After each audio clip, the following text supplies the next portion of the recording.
Le jour de mon 21e anniversaire, ma sœur a dit à nos parents, coupez-lui les vivres pour ses études jusqu'à ce qu'elle s'excuse. Ils ont accepté sans même me regarder. J'ai dit, très bien. À 23 heures, ma chambre était entièrement emballée. Ma sœur a fait irruption en hurlant, rétracte ce que tu as envoyé. Maintenant. Maman est devenue blême, qu'est-ce que tu as envoyé? Je m'appelle Heather Wilmer. J'ai 21 ans. Le jour de mon 21e anniversaire, l'INSEE a dit à nos parents de me couper les vivres pour mes études jusqu'à ce que je m'excuse auprès d'elle. Ils ont accepté sans me regarder. J'ai dit, très bien. Je suis monté. J'ai fermé la porte. À 23 heures, ma chambre était entièrement emballée. Ma sœur a fait irruption. Elle a hurlé, rétracte ce que tu as envoyé, maintenant. Ma mère a suivi, blanche comme un linge. Heather, qu'est-ce que tu as envoyé? Ce qu'il ne savait pas, c'est que ma grand-mère avait tout observé. Avant de mourir, elle a passé un coup de téléphone. Ce coup de téléphone était sur le point de reprendre tout ce que l'INSEE avait volé et de me le rendre avec les intérêts. Voilà à quoi a ressemblé mon 21e anniversaire. Avant d'aller plus loin, je veux dire une chose. Si vous avez déjà été la personne silencieuse dans une famille bruyante, celle qu'on qualifiait de dramatique, celle dont les blessures étaient toujours justifiées par des excuses, restez avec moi. Cette histoire a des rebondissements. Je promets que chaque rebondissement est mérité. Alors, laissez-moi vous ramener en arrière. Laissez-moi vous ramener dans le salon de la maison de mes parents, sur la rue Benfit à Providence. Il y a un mur là-bas. Sur ce mur, le diplôme de ma sœur est suspendu dans un cadre en chêne. Sa lettre d'acceptation à l'université de New York, son article dans un magazine, sa photo de la journée portes ouvertes de l'atelier d'écriture de l'Iowa, 5 cadres bien alignés, et un cadre vide. Ma mère a acheté le cadre vide quand j'avais 12 ans. Elle a dit que ce serait pour mon premier grand moment. C'était 9 ans avant mon 21e anniversaire. Le cadre était toujours vide. Ma sœur s'appelle Lindsay. Elle avait 26 ans le soir où tout a éclaté. Elle est née la première, et dans notre maison, cela signifiait qu'elle était née avec la raison de son côté. Ma mère disait que Lindsay savait écrire avant de savoir marcher. Puis elle souriait et ajoutait, Heather avait besoin de plus de temps. J'ai toujours eu envie de demander, plus de temps que quoi? Mais on ne pose pas ce genre de questions dans une maison comme la nôtre. On apprend le rythme. On apprend à hocher la tête. On apprend à dire que les dissertations de sa sœur sont merveilleuses. On applaudit quand elle les lit au dîner. J'ai applaudi pendant 9 ans. Voici ce que personne dans ma famille n'a jamais compris. Je n'étais pas lente. J'observais. Quand j'avais 9 ans, Lindsay a gagné son premier prix d'écriture, un concours de rédaction de l'État. Les organisateurs ont invité les 2 lauréats à lire leurs textes lors d'un déjeuner à Boston. Lindsay a eu le trac le matin même. Elle a vomi dans l'évier de la cuisine. Elle ne pouvait pas lire. Ma mère m'a fait mémoriser la dissertation de Lindsay en 40 minutes dans la voiture. Je l'ai lue sur scène devant 300 personnes. Avec la voix de Lindsay, personne ne m'a remercié. Sur le chemin du retour, ma mère a dit « Heather est douée pour copier. Lindsay est la véritable écrivaine. » J'avais 9 ans. Je me souviens avoir regardé par la fenêtre et pensé que copier n'est pas la même chose que dire quelque chose en premier. J'ai commencé à écrire à 7 ans, d'abord des poèmes, puis des petites scènes, des disputes que je ne pouvais pas avoir à voix haute. Je les gardais dans un cahier sous mon matelas. Ma grand-mère était la seule personne au courant. Ma grand-mère s'appelait Harriet Ashford. C'était la femme la plus forte, la plus vive et la plus gentille que j'ai jamais connue. Elle avait publié 2 romans dans la trentaine. Elle lisait tout ce que j'écrivais, absolument tout. Depuis l'âge de 8 ans. Quand j'avais 17 ans, je lui ai écrit un poème. Il s'intitulait « Pour les mains de ma grand-mère », 14 lignes. Je le lui ai donné pour son anniversaire. Elle l'a lu une fois, puis une deuxième fois. Puis elle a posé le papier. « Tu l'as, mon enfant », a-t-elle dit. « Ta voix est petite maintenant, mais elle est à toi. Ne laisse jamais personne te la prendre. » J'ai hoché la tête. Je ne savais pas ce qu'elle voulait dire. J'ai compris 2 ans plus tard. Ma grand-mère est décédée en mai 2023. Un accident vasculaire cérébral, soudain. J'avais 19 ans. La famille s'est réunie pour les funérailles. Ma mère a fait un discours. Ma sœur a lu un des poèmes d'Harriet au pupitre. J'étais assise au dernier rang. Je n'ai rien dit. Le lendemain des funérailles, l'avocate de ma grand-mère a lu le testament à voix haute dans la salle à manger. Fonds en fiducie, 220 000 €, partagés à 50-50e entre les deux petites filles, à débloquer à l'âge de 25 ans. Langage standard, rien d'inhabituel. Ma mère a signé les papiers sans les lire. Mère a fait simple, a-t-elle dit. Bien sûr qu'elle l'a fait. Personne ne m'a rien demandé. L'avocate s'appelait Vivien Thorne. Je l'ai vue peut-être 3 minutes au total. Elle m'a serré la main une fois. Elle n'a pas dit un mot sur d'éventuelles clauses. Je l'ai oubliée jusqu'à ce qu'elle m'appelle 31 mois plus tard. 3 mois après les funérailles, en août, j'étais à la bibliothèque de Brown en train de feuilleter un magazine appelé The Atlantic Voices, une petite revue littéraire. Je tuais le temps avant un séminaire. À la page 34, j'ai trouvé mon poème. Le titre avait été changé en haut pour le silence de ma grand-mère. C'est la première chose que j'ai remarquée. Ma grand-mère n'a jamais été silencieuse. Pas un seul jour de sa vie. La signature indiquait Lindsay Wilmer. Je l'ai lu 4 fois. 14 lignes. Mes lignes, les mains de ma grand-mère, mon souvenir, le nom de quelqu'un d'autre en bas. Je suis restée assise dans cette bibliothèque pendant 20 minutes. Je n'ai pas bougé. Des étudiants passaient devant moi. Un agent de sécurité m'a demandé si j'allais bien. J'ai dit oui. Je l'ai regardé s'éloigner. Puis j'ai fait quelque chose d'étrange. Je suis allé au bureau des références. J'ai demandé à la bibliothécaire les coordonnées de la rédaction de la publication. Elle me les a imprimées. 3 adresses, un numéro de téléphone, une liste du personnel. J'ai plié le papier. Je l'ai mis dans mon portefeuille. Je l'y ai gardé pendant 2 ans. Voici ce que j'ai fait ensuite. Je n'ai pas pleuré. Je n'ai appelé personne. Je ne suis pas rentré à la maison pour jeter une assiette. J'ai fermé le magazine. Je suis retourné à ma résidence universitaire. J'ai ouvert mon ordinateur portable. J'ai créé un nouveau dossier. Je l'ai nommé Preuve 01. J'y ai collé le poème original. Horodatage, 14 août 2023, 16h18. Puis j'ai créé un autre dossier. J'ai renommé chaque fichier que j'avais jamais écrit depuis 3 ans, chaque brouillon, chaque fragment, chaque courriel où j'avais envoyé mes écrits à un ami ou à un professeur. Ça m'a pris 4 heures. Quand j'ai eu fini, je me suis assise sur mon lit. J'ai regardé le plafond. J'ai pensé à ma grand-mère disant « Ne laisse personne te la prendre ». Ce jour-là, j'ai cessé d'être une sœur. Je suis devenu un témoin. Et je n'avais aucune idée de combien de temps j'allais devoir observer. Je veux m'arrêter ici une seconde, car ce qui suit est un long chemin. Je n'ai pas réagi. Je n'ai pas confronté Lindsay. Je n'ai pas prévenu ma mère. Je n'ai rien posté à ce sujet. Je n'ai pas pleuré dans mon oreiller. J'ai planifié. On a appris aux femmes de ma famille à être agréables. Ma grand-mère disait que c'était notre malédiction. Elle m'a dit un jour autour d'un thé, les femmes qui survivent dans cette famille sont celles qui apprennent à construire pendant que tout le monde pense qu'elles sont en train de coudre. Alors, j'ai construit. En janvier 2024, je me suis inscrite à un séminaire à Brown avec un professeur nommé Nathaniel Croft. Il avait 61 ans. Il avait publié dans le New Yorker, Grand A, La Paris Review. Il n'était pas facile à impressionner. Je ne me souciais pas de l'impressionner. Je me souciais d'apprendre à affûter ce que j'avais déjà. 3 semaines après le début du semestre, il m'a demandé de rester après le cours.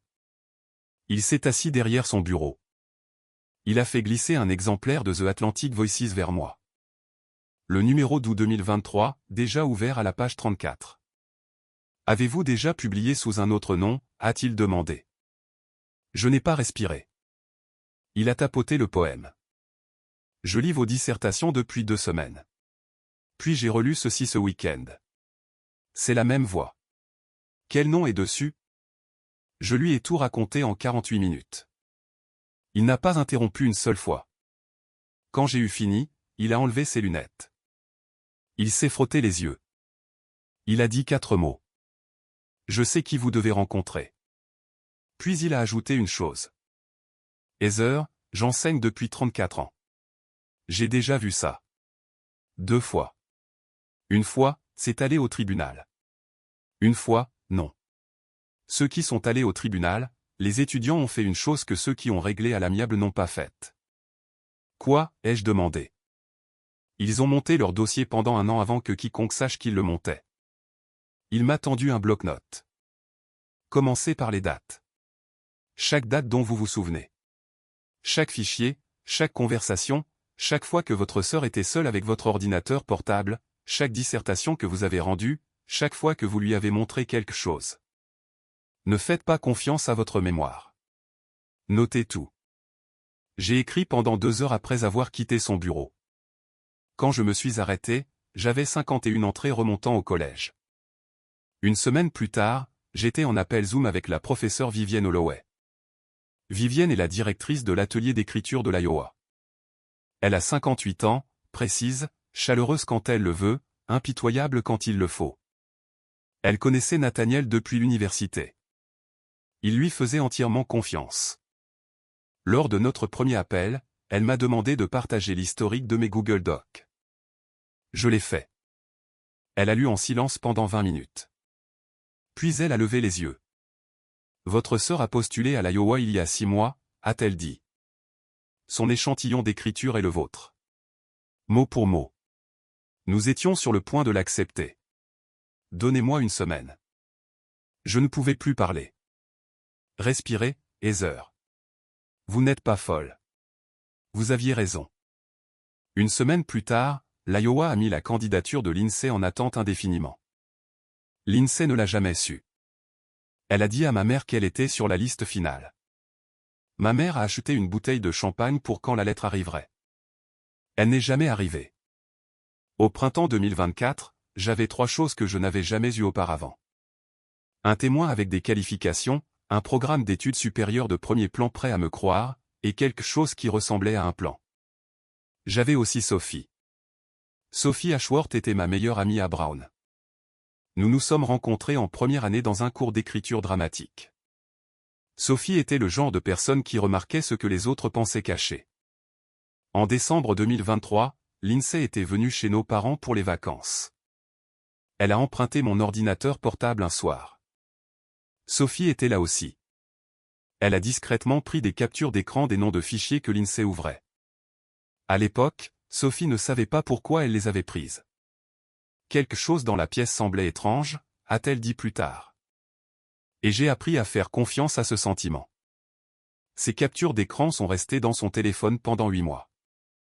Quand j'ai finalement demandé à les voir, elle m'a tout envoyé en moins d'1 heure. Des fichiers de mes brouillons, ouverts, copiés, renommés. Un fichier qu'elle avait copié s'appelait Grand Masseya Draft V3. Je l'avais écrit la semaine avant les funérailles de ma grand-mère. L'INSEE l'avait ouvert le soir du 23 décembre 2023, 22 minutes après que l'urne de ma grand-mère ait été placée sur la cheminée. Sophie m'a regardé de l'autre côté de sa table de cuisine à Pawtucket. Tu aurais dû me le dire il y a 1 an. Je ne voulais pas te faire porter ça. Je le portais déjà. Tu n'étais juste pas là pour le voir. Elle m'a versé plus de thé. Nous sommes restés assises pendant 1 heure. Nous n'avons pas parlé. Je lui ai donné un double de la clé de ma chambre la semaine suivante. Elle m'a donné un double de la clé de son appartement. N'importe quand, a-t-elle dit. Pour toujours. J'ai commencé à utiliser son adresse en septembre 2024. J'ai aussi ouvert une boîte postale à Brown. Tout courrier important que j'attendais arriverait à l'une de ces 2 adresses. Jamais chez mes parents. Tout courrier important sauf un. J'y viendrai. L'autre chose que j'ai commencé à faire à l'automne 2024, c'était d'enregistrer. Le Rhode Island est un État où le consentement d'une seule partie est requis pour un enregistrement. Si vous participez à une conversation, vous pouvez l'enregistrer sans en informer les autres personnes. J'ai vérifié auprès d'un avocat avant d'appuyer sur le bouton d'enregistrement pour la première fois. Soigneusement, 2 fois. J'ai fini avec 218 enregistrements au cours des 13 mois suivants. L'un d'eux est devenu le plus important. Avril 2024, j'étais à la maison pour Pâques. Lindsay était dans le salon, au téléphone avec un ex-petit ami qu'elle essayait de reconquérir. Elle pensait que j'étais à l'étage. J'étais dans le couloir. Téléphone à la main, microphone allumé. Elle a dit, Heather ne relit jamais ses propres dissertations après les avoir soumises. Je les emprunte. C'est bon. Elle ne remarquera rien. Puis elle a ri. Elle ne remarque jamais rien. Notre mère trouve ça mignon qu'elle soit si naïve. Puis elle a dit autre chose, quelque chose que je n'ai utilisé que des mois plus tard. D'ailleurs, maman m'a aidé à travailler sur la dernière. Elle ne pense pas non plus que Heather soit une vraie écrivaine. Maman a dit que Heather a juste un petit passe-temps mignon. J'ai sauvegardé ce fichier 3 fois distinct cette nuit-là. Je l'ai transcrit le lendemain matin. C'est à ce moment-là que j'ai su. Ma mère n'était pas seulement aveugle. Elle était qu'auteur du vol. J'ai fait écouter cet enregistrement exactement une fois, 1 an plus tard, dans le bureau d'un inspecteur des postes fédérales. Personne n'a ri cette fois-là. À Noël 2024, j'avais une offre de bourse complète pour l'atelier d'écriture de l'Iowa. J'avais un mentor qui me croyait. J'avais une amie qui cachait mon courrier. J'avais plus de 200 enregistrements. Ma sœur pensait que j'étais fragile. Je l'ai laissé le croire. Je veux faire une pause ici une seconde. Si vous êtes toujours avec moi, abonnez-vous. Je ne vous le demanderai plus car le reste de cette histoire devient lourd et je ne veux pas briser le rythme. Continuons. En février 2025, Nathaniel Croft m'a accompagné à travers le campus jusqu'à un bâtiment que je n'avais jamais remarqué. Une petite plaque de laiton sur la porte, clinique juridique pro bono. Il m'a présenté à Bradford Kellerman, 49 ans, barbe grise, voix douce, spécialisé en propriété intellectuelle et fraude postale fédérale. Il avait ce genre de calme exact qui vient de quelqu'un qui a gagné beaucoup d'affaires discrètement. Il a écouté pendant 2 heures. Il a parcouru mes dossiers de preuves pendant une autre heure. Puis il a enlevé ses lunettes. Il les a pliées sur le bureau. Vous avez plus de preuves documentées que la plupart de mes clients payants. Depuis combien de temps gardez-vous ça? 18 mois, ai-je dit. Bien. Il m'a posé une autre question avant que je parte. Vos parents contrôlent-ils votre courrier? Je n'ai pas répondu assez vite. Il l'a noté. Il m'a posé une autre question à laquelle je ne m'attendais pas.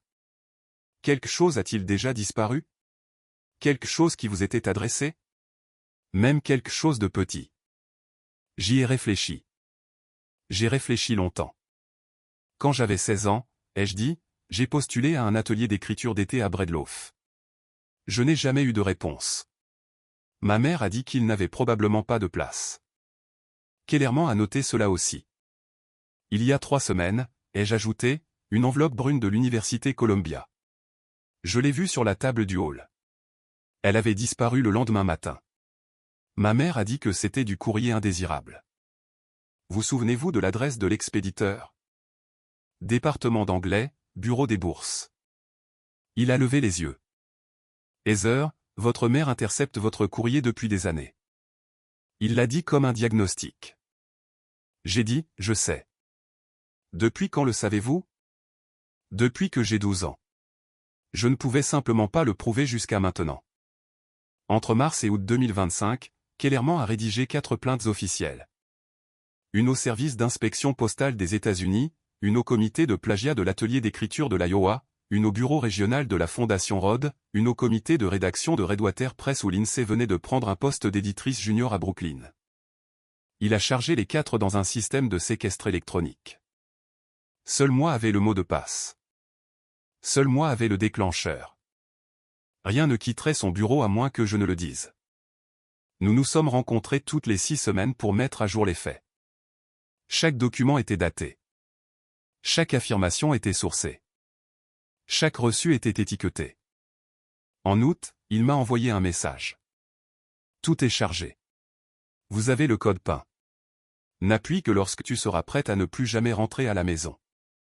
Je suis rentré à la maison pour un week-end fin août. J'ai regardé ma mère trier le courrier. Je l'ai regardé ouvrir une enveloppe brune avec un logo. La lire. La placer dans le dossier familial. Pas le mien. Le sien. Elle ne me l'a pas donné. Je n'ai pas demandé. Je suis retourné à ma résidence ce soir-là. J'ai envoyé un courriel à Kellerman avec 3 mots. Je pense que vous avez raison.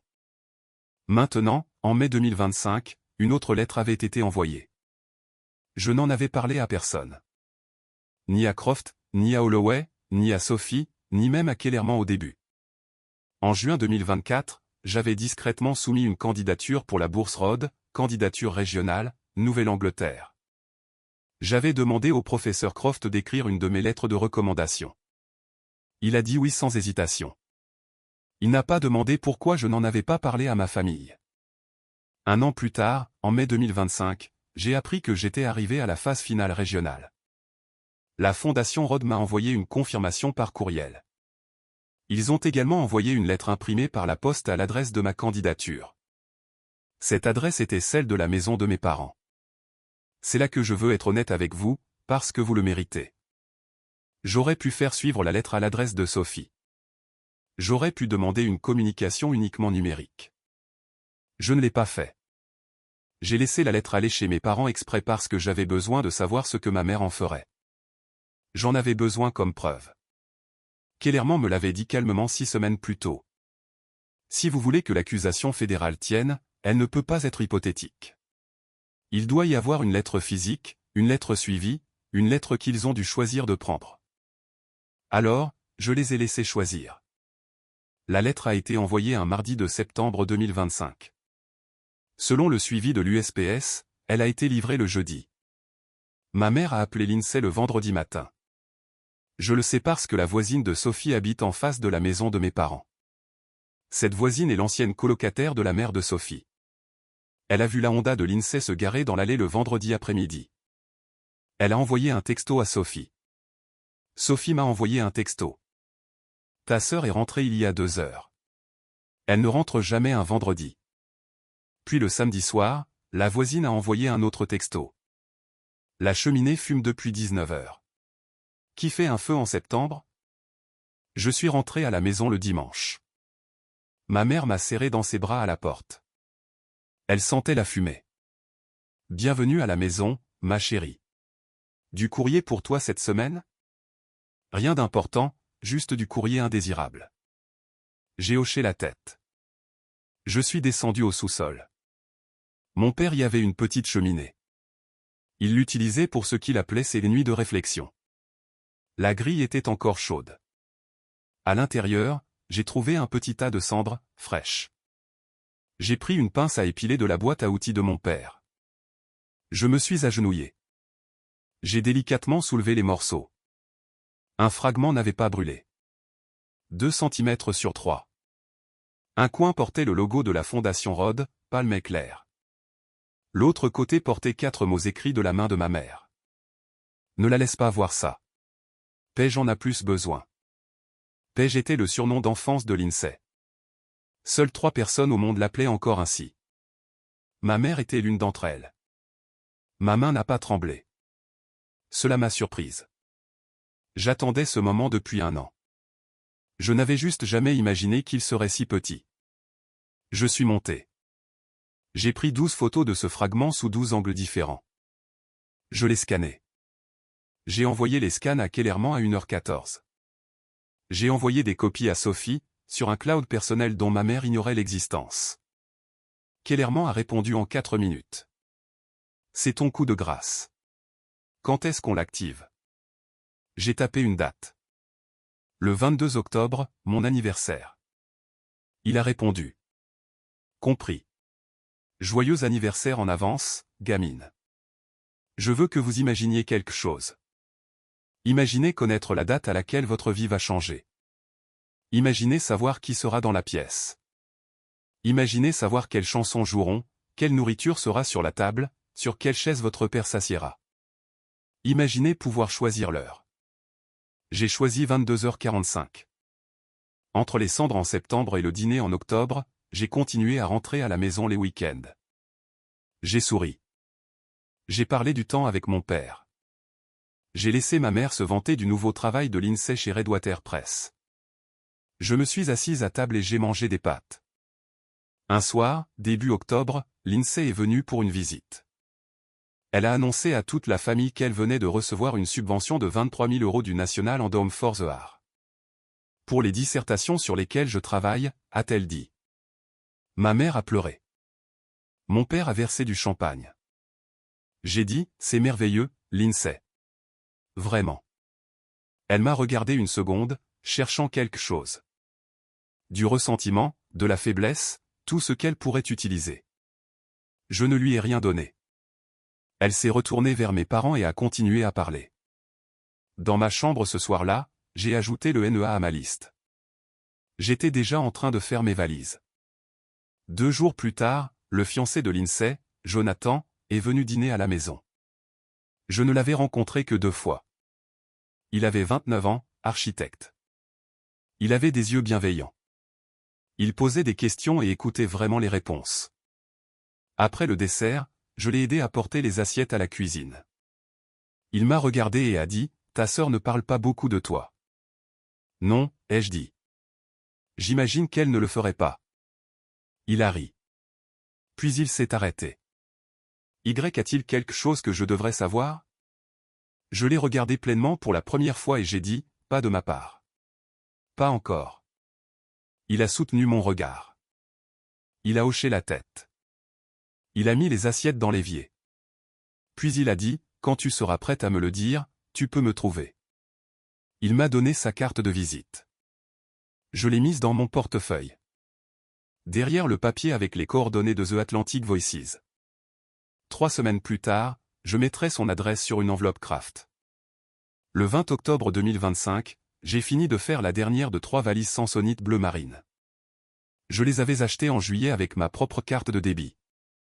Je les gardais au fond de mon placard sous de vieilles couvertures. J'y avais déplacé tout ce qui était important, petit à petit, sur 2 mois. Ordinateur portable, chargeur, passeport, lettre d'offre de l'Iowa imprimée. Le cahier en cuir vert que ma grand-mère m'avait donné, contenant maintenant le fragment de cendre dans une pochette en plastique. La boîte en noyer qu'elle avait scellée à la cire rouge, toujours fermée, un disque dur de sauvegarde, ma carte de sécurité sociale. 3 valises, une vie. Le 21 octobre, j'ai expédié une plus grande boîte à Sophie. J'ai écrit dessus, à faire suivre en Iowa le 23 octobre. Elle l'a confirmé dans l'après-midi. J'ai aussi posté 2 autres colis ce jour-là. L'un était pour Céleste Beaumont, rédactrice en chef chez Redwater Press.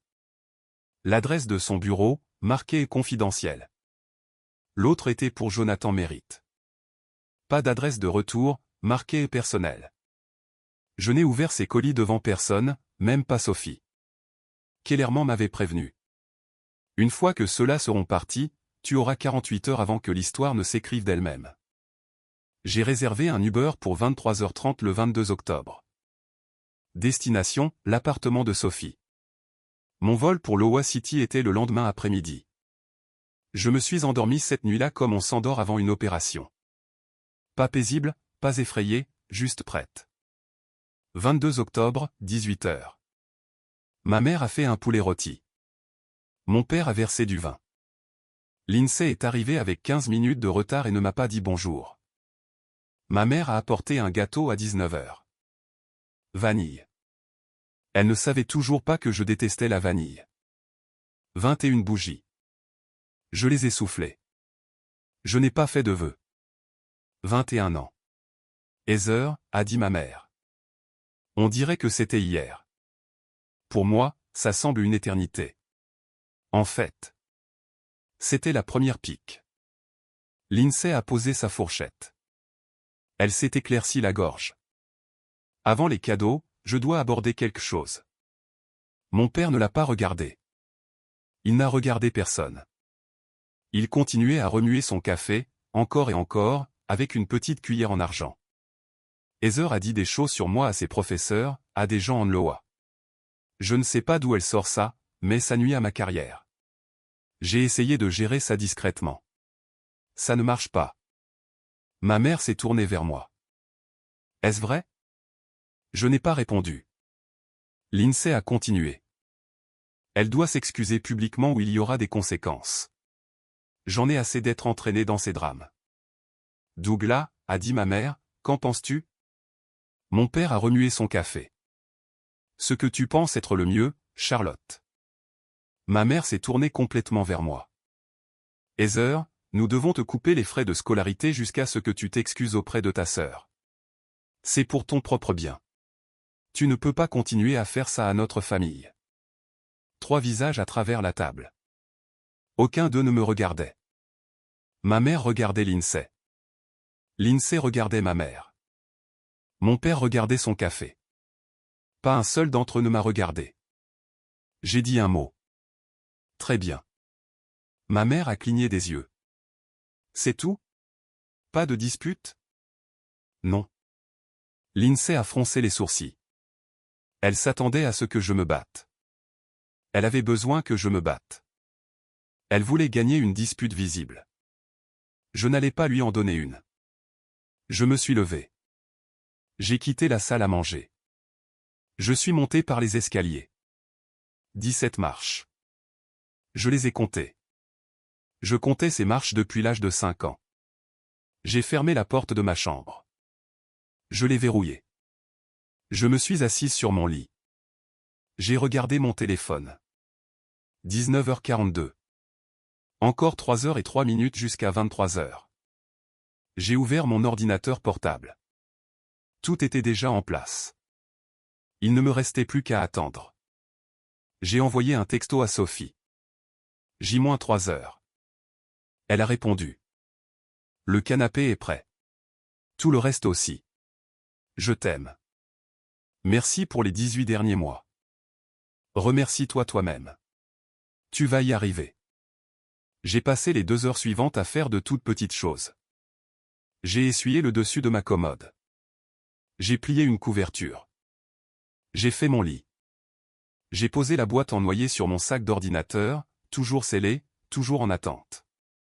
J'ai touché le cahier vert avec le fragment de cendre à l'intérieur une dernière fois, juste pour m'assurer qu'il était là. En bas, je pouvais les entendre parler. La voix basse de ma mère, planifiant. La voix de Lindsay qui montait. Le silence de mon père. À 21h22, j'ai entendu Lindsay au téléphone avec Jonathan. Bébé, s'il te plaît, rappelle-moi. Maman et moi gérons un truc avec Heather. J'ai besoin de savoir que tu me soutiens. Il ne l'a pas rappelé. Il avait déjà ouvert l'enveloppe que je lui avais postée le 21 octobre. Puis à 22h40, je me suis assise sur ma valise. J'ai ouvert mon ordinateur portable. J'ai tapé un courriel à Kellerman. Sujet, active-le. Corps du message, maintenant. Je l'ai envoyé à 22h46. Kellerman a répondu, envoyé. USPS, Iowa, Rod, Redwater. Les 4. Bonne chance, gamine. À 22h47, mon téléphone a vibré. Un courriel transféré. Comité d'éthique de l'atelier d'écriture de l'Iowa. Sujet, enquête officielle. Allégation de plagiat. Réponse immédiate requise. Envoyé à ma sœur. Copié à moi car j'étais la plaignante. À 22h50, une deuxième vibration, Fondation Rod. À 22h51, Redwater Press. À 22h52, le service d'inspection de l'USPS. À 22h52, j'ai entendu ma sœur hurler d'en bas. C'était le genre de cri qui fait trembler le sol. J'ai fermé mon ordinateur portable. J'ai regardé la porte. J'ai compté jusqu'à 6. Lindsay a monté les escaliers comme une vague. Ma porte a tremblé. Pas un coup frappé, un coup de pied. Elle a donné 2 coups de pied. Je l'ai déverrouillée. Elle a poussé la porte si fort qu'elle a rebondi contre le mur. Elle est entrée. Elle a vu les 3 valises contre le mur. Elle a vu mon ordinateur portable sur le lit. Elle m'a vu. Son visage était blanc. Rétracte ce que tu as envoyé, maintenant. Je n'ai pas répondu. Rétracte ce que tu as envoyé, maintenant. Ma mère est montée derrière elle. Elle s'est arrêtée dans l'embrasure de la porte. Sa main s'est portée à sa poitrine. Heather, a-t-elle dit. Qu'est-ce que tu as envoyé? J'ai ouvert l'ordinateur portable. J'ai tourné l'écran vers elle. 4 lignes de sujet, toutes livrées au cours des 7 dernières minutes. Service d'inspection postale des États-Unis. Enquête fédérale ouverte. Allégation de fraude postale. Comité d'éthique de l'atelier d'écriture de l'Iowa. Enquête officielle. Plagiat. Fondation Rhodes, Nouvelle-Angleterre. Confirmation du statut de finaliste actif, Heather Wilmer. Redwater Press. Éthique éditoriale. Examen urgent des échantillons d'écriture de Lindsay Wilmer. Ma mère a lu le premier. Ses genoux ont fléchi. Elle s'est effondrée lentement. De la même manière qu'un bâtiment s'effondre une fois que ses fondations ont cédé. Elle a fini assise par terre dans l'embrasure de la porte de ma chambre d'enfant. Lindsay a attrapé son téléphone. Elle a composé un numéro. Elle l'a porté à son oreille. Elle tremblait si fort qu'elle devait tenir le téléphone à 2 mains. Jonathan. Jonathan, s'il te plaît. Quelque chose est arrivé. S'il te plaît, rappelle-moi. Elle a appelé 3 fois. Il n'a répondu à aucun de ses appels. Elle ne le savait pas encore. Il avait cessé de répondre 3 heures plus tôt. En bas, je pouvais voir mon père à travers le couloir. Il était toujours sur sa chaise. Il regardait le sol. Il n'avait pas bougé. Il savait. Il savait depuis longtemps. Il n'y a rien à rétracter, ai-je dit. J'ai gardé ma voix basse. C'est envoyé. C'est fédéral. Ce n'est plus mon affaire. Ma mère a levé les yeux du sol. Ses yeux étaient humides, mais elle ne pleurait pas encore. Elle était encore sous le choc. Heather, s'il te plaît. Nous pouvons arranger ça. Nous pouvons parler. Nous sommes ta famille. Il n'y a pas de nous, ai-je dit. Je suis ta mère. Tu étais ma mère quand j'avais 7 ans. Tu as arrêté. Elle a émis un son. Quelque chose de petit et sec, comme du papier qui se déchire. J'ai pris la première valise. Lindsay a essayé de bloquer la porte. Je l'ai contournée. Elle m'a attrapé le bras. Tu ne peux pas me faire ça. Tu ne sais pas ce que ça va me faire. J'ai regardé sa main sur mon bras. J'ai regardé son visage. Son mascara avait coulé. Sa bouche était ouverte. Pour la première fois de ma vie, elle avait l'air plus jeune que moi. Je comprends exactement ce que ça va faire, ai-je dit. C'est pour ça que je l'ai fait. Elle a lâché prise. J'ai descendu la première valise, puis la deuxième, puis la troisième. J'ai fait 3 voyages. Personne ne m'a aidé. Personne ne m'a arrêté. Mon père n'a pas bougé de sa chaise une seule fois. Au dernier voyage, je me suis arrêté à côté de lui. J'ai regardé le côté de son visage. Papa. Il ne s'est pas tourné. Papa, regarde-moi. Il ne l'a pas fait. J'ai continué à marcher. À 23h30, le Uber s'est garé dans l'allée.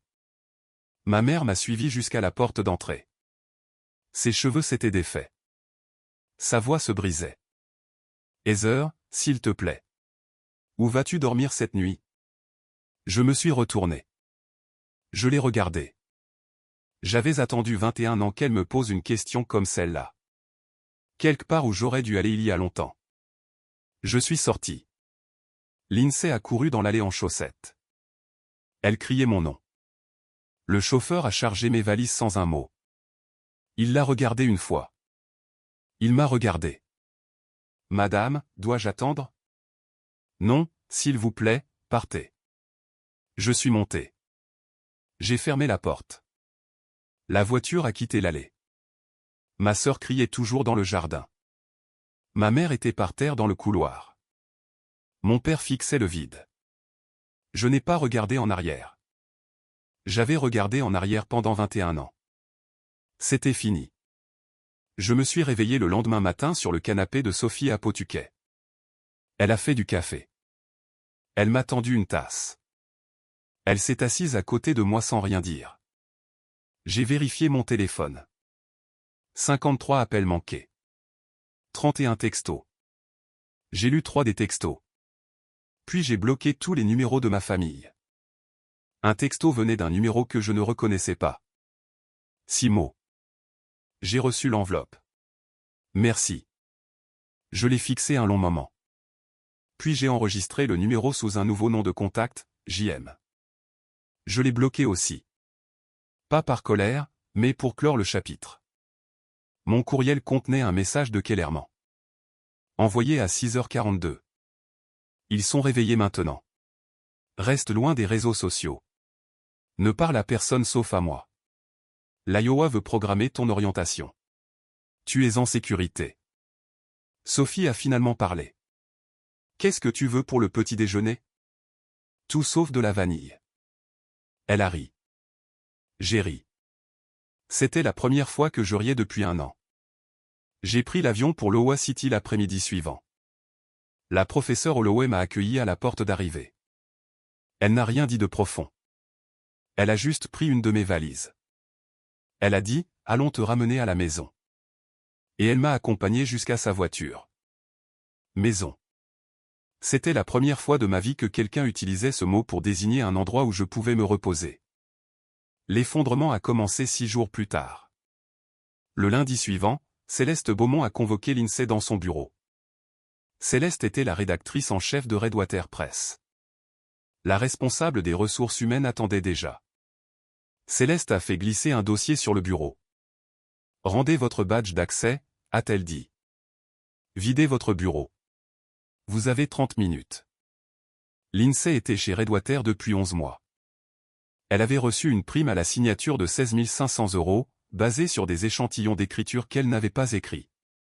Ces mêmes échantillons étaient apparus mot pour mot dans mes Google Docs 2 ans plus tôt.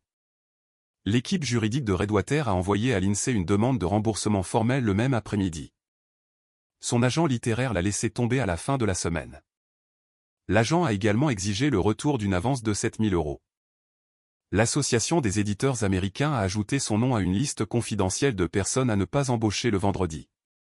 À la fin de la semaine, l'INSEE n'avait plus de travail et aucun avenir dans l'édition. Pas pour un an, pas pour 5 ans, pour toujours. C'était le niveau 1. Le mardi suivant, le bureau des inscriptions de l'Iowa lui a envoyé un avis formel de résiliation de sa candidature. 26 500 € de bourse à rembourser dans les 60 jours. Le non-respect entraînerait une action civile. Le 5 novembre, le National Endowment for the Arts lui a envoyé une lettre d'annulation, 23 000 € de subventions à rembourser, plus 3 000 € de frais de traitement juridique. Le 12 novembre, The Atlantic Voices a publié une correction publique en ligne. Le magazine a listé le poème original, l'auteur original, de brèves excuses. Paternité contestée. Auteur original identifié comme Heather Wilmer. Le Monde de l'édition à New York a vu la correction avant midi. Le soir, un magazine littéraire de Boston avait discrètement retiré une deuxième dissertation que l'INSEE avait soumise. À la fin de la semaine, il n'y avait pas un seul éditeur à Manhattan qui ne soit au courant. Niveau 2. Le 8 novembre, un colis est arrivé à l'appartement de Jonathan Merritt à Brooklyn. Jonathan était le fiancé de l'INSEE.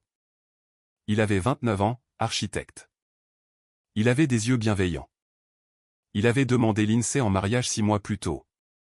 Le colis n'avait pas d'adresse de retour, mais c'était en fait la deuxième enveloppe que je lui avais envoyée. La première était arrivée le 23 octobre. Celle-ci contenait plus. À l'intérieur se trouvait un dossier de preuves et une clé USB. Sur la clé se trouvait un seul fichier audio de 11 minutes. L'INSEE se vantant de lui à une amie. Il pense que je suis brillante. Il n'a aucune idée. Jonathan a écouté. Il a arrêté le fichier à mi-chemin. Il est allé à New Haven cette nuit-là pour voir ses parents.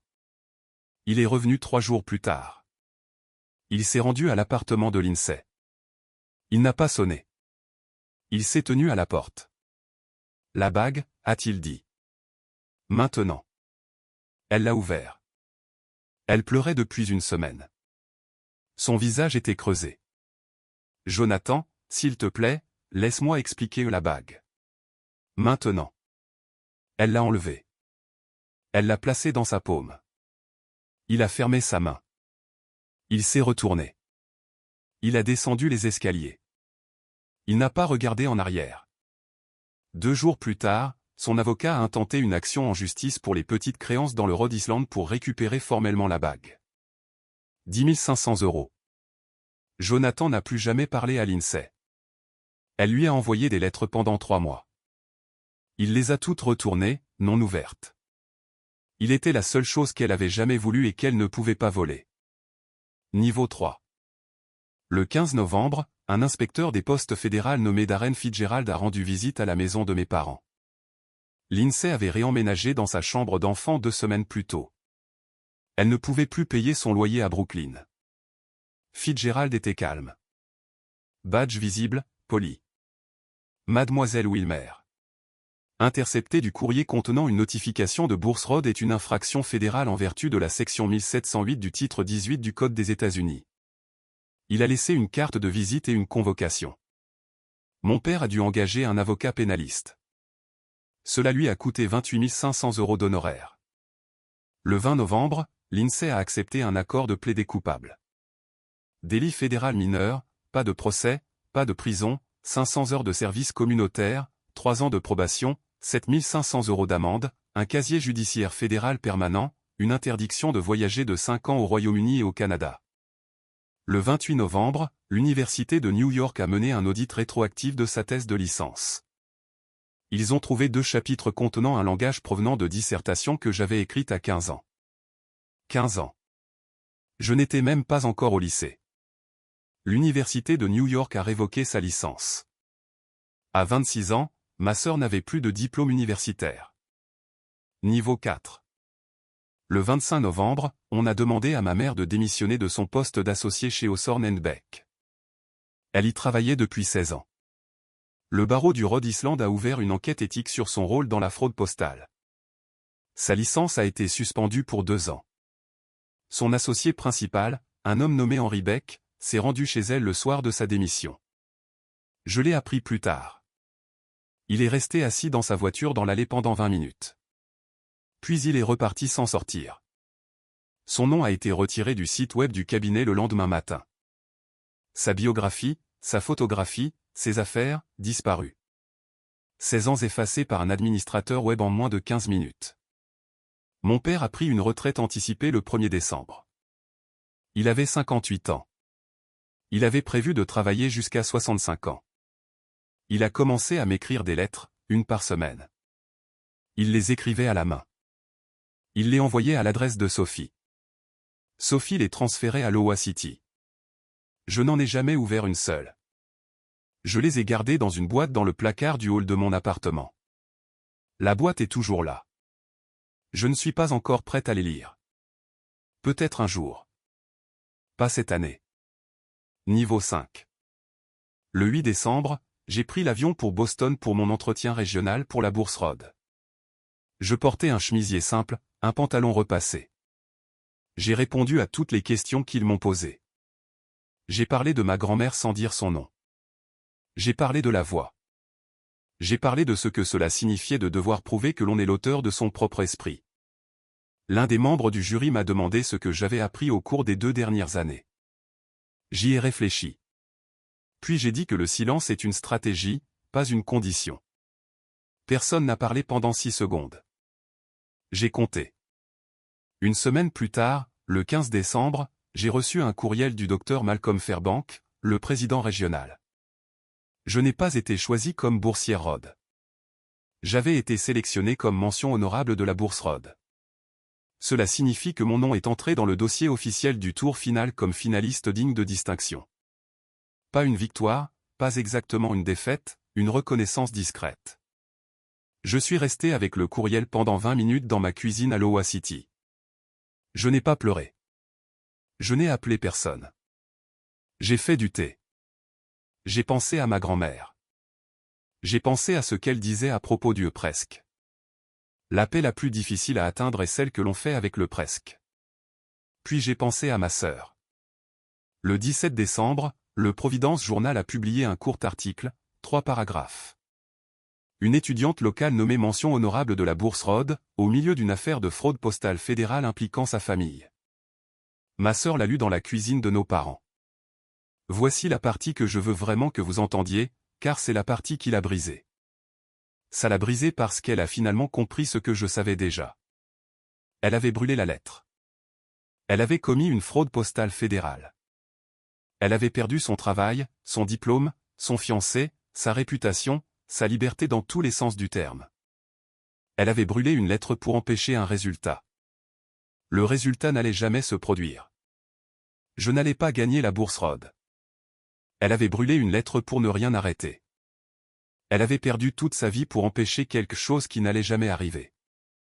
2 jours plus tard, le 19 décembre, ma sœur s'est fait admettre à l'hôpital Silver Hill dans le Connecticut. Elle y est entrée seule. L'infirmière qui l'a admise m'a dit plus tard que lorsque Lindsay a remis son portefeuille à l'accueil, elle tenait toujours un journal plié dans son autre main. L'article du Providence Journal du 17 décembre. L'infirmière a dû le lui retirer doucement des doigts. Lindsay n'a dit qu'une seule chose à l'admission, selon l'infirmière. Elle l'a répété 2 fois. Ça n'avait même pas d'importance. Ça n'avait même pas d'importance. Voilà à quoi ressemble l'ironie sombre quand elle frappe. Pas une explosion. Une main qui ne veut pas lâcher un morceau de papier. Le 20 décembre à 9 h du matin, mon téléphone a sonné. La voix à l'autre bout du fil était chaleureuse, plus âgée, stable. Heather, c'est Vivian Thorne. J'étais l'avocate de votre grand-mère. Je vous appelle car une clause de sa fiducie vient de s'activer et je dois vous en parler. Je me suis assise à ma table de cuisine. Votre grand-mère a réécrit son testament en mars 2023, 2 mois avant son décès. Elle a ajouté ce que nous appelons une clause de moralité. Elle stipule que si l'une de ses petites filles est reconnue coupable de fraude ou d'un crime fédéral impliquant la malhonnêteté avant l'âge de 30 ans, la part de cette petite fille dans la fiducie est transférée à l'autre. Elle a fait une pause. La totalité des 110 000 € est à vous. Ils seront déposés sur le compte enregistré d'ici la fin de la journée ouvrable le 22. Je ne pouvais plus parler. Il y a une autre chose qu'elle voulait que je vous dise. Elle m'a demandé de lui relire la clause 3 fois. Elle voulait s'assurer que je comprenais exactement qui elle protégeait. Je lui ai demandé qui. Elle a dit votre nom. Elle l'a éplé. Quand a-t-elle commencé à se douter, ai-je demandé. En janvier 2022. Elle a trouvé une de vos nouvelles sur la page de cours de votre sœur à l'université de New York, sous le nom de votre sœur. Elle m'a appelé la semaine suivante. 2 ans avant même que je le sache. Ma grand-mère avait construit un bouclier pour moi 2 ans avant que je sache que j'en aurais besoin. Heather, il y a encore une chose, a dit Vivian. Votre grand-mère vous a laissé un message. Elle m'a demandé de vous le transmettre oralement, pas par écrit. J'ai serré le téléphone plus fort. Elle a dit, et ce sont ses mots. Dis-lui que la boîte n'est pas un cadeau. C'est un passage de relais. Dis-lui que le livre l'attend, mais seulement elle. J'ai remercié Vivian. J'ai raccroché. Je suis resté assise à la table de la cuisine pendant un long moment. La neige avait commencé à tomber dehors. Je suis allé au placard. J'ai sorti la boîte en noyer. Elle était scellée depuis 29 mois. La cire rouge montrait encore ses initiales. HAHW. J'ai brisé le seau. À l'intérieur se trouvaient 4 choses. 1. Une pile de pages de manuscrits. 187 d'entre elles, tapées sur sa vieille machine à écrire Smith Corona, inachevée. Le titre qu'elle avait écrit au crayon en haut était Les femmes Ashford. 2. Un stylo plume Mont Blanc. Son stylo, noir, plume en or, contenait encore de l'encre. 3. Un collier de petites perles d'eau douce. 4. Une lettre manuscrite de 4 pages datée du 5 mai 2023. J'ai lu la lettre. Elle l'avait écrite 2 semaines avant de mourir. Heather, si tu lis ceci, tu as 21 ans et je suis parti, et ils t'ont fait du mal. Je savais qu'ils le feraient.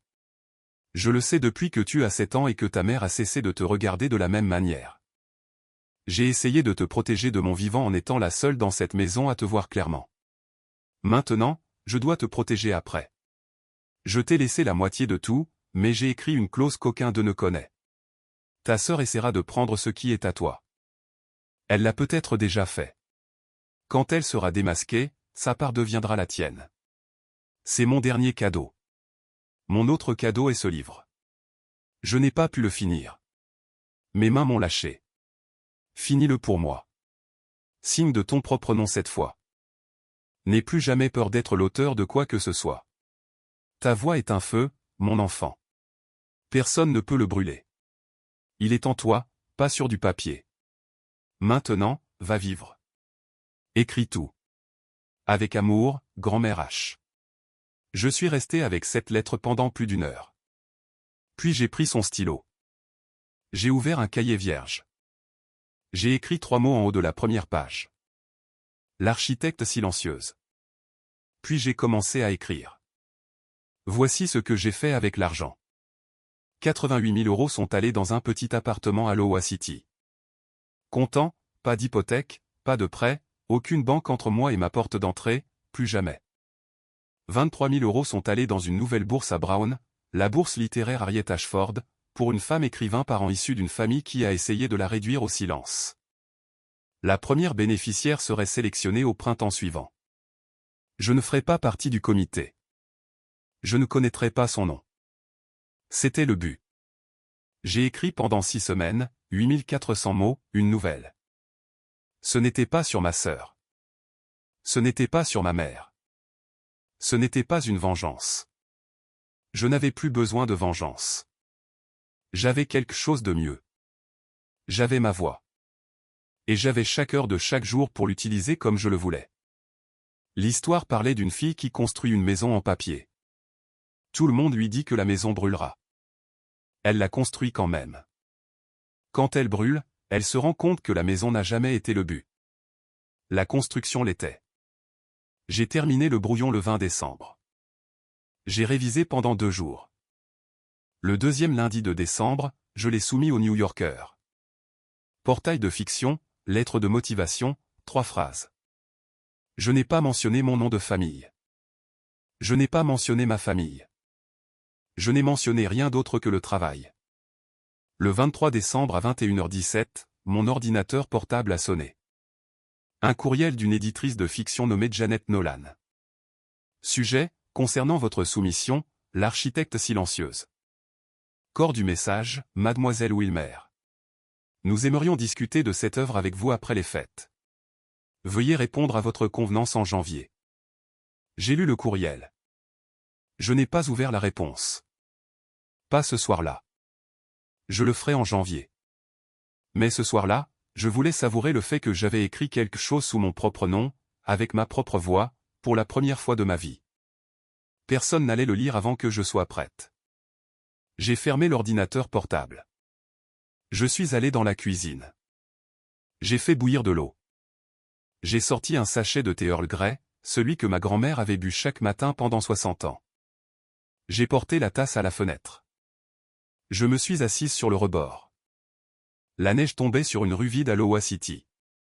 Elle tombait sur une rue que ma grand-mère n'avait jamais vue. Elle tombait sur une vie qu'elle avait tranquillement construite pour moi avant même que je sache que j'en aurais besoin. Ma sœur était à Silver Hill. Ma mère était suspendue. Mon père écrivait des lettres à une adresse que je ne lui avais pas donnée, espérant que quelqu'un me les transmettrait. Quelqu'un l'a fait. Je n'en avais ouvert aucune. Je le ferai dans 1 an, peut-être plus. Ce soir, il n'y avait que moi. Une tasse de thé. Un stylo sur le bureau qui avait appartenu à une femme qui connaissait ma voix avant moi. Et 187 pages d'un livre qui attendait d'être terminé. J'ai regardé la neige. Mon nom était sur tout ce que j'avais écrit. Le sien serait sur le livre que j'allais finir. Et c'était assez. C'était plus qu'assez. Si vous êtes arrivé jusqu'ici, je veux dire une dernière chose avant de partir. Les personnes les plus silencieuses dans votre vie ne sont pas faibles. Ce sont souvent elles qui conservent les preuves. Ce sont souvent elles qui font le travail que personne ne voit. Si c'est vous, je veux que vous sachiez que votre grand-mère, ou votre mentor, ou votre ami est probablement en train de construire quelque chose pour vous en ce moment. Discrètement, pendant que personne ne regarde. Laissez-les faire. Et quand votre tour viendra, construisez à votre tour.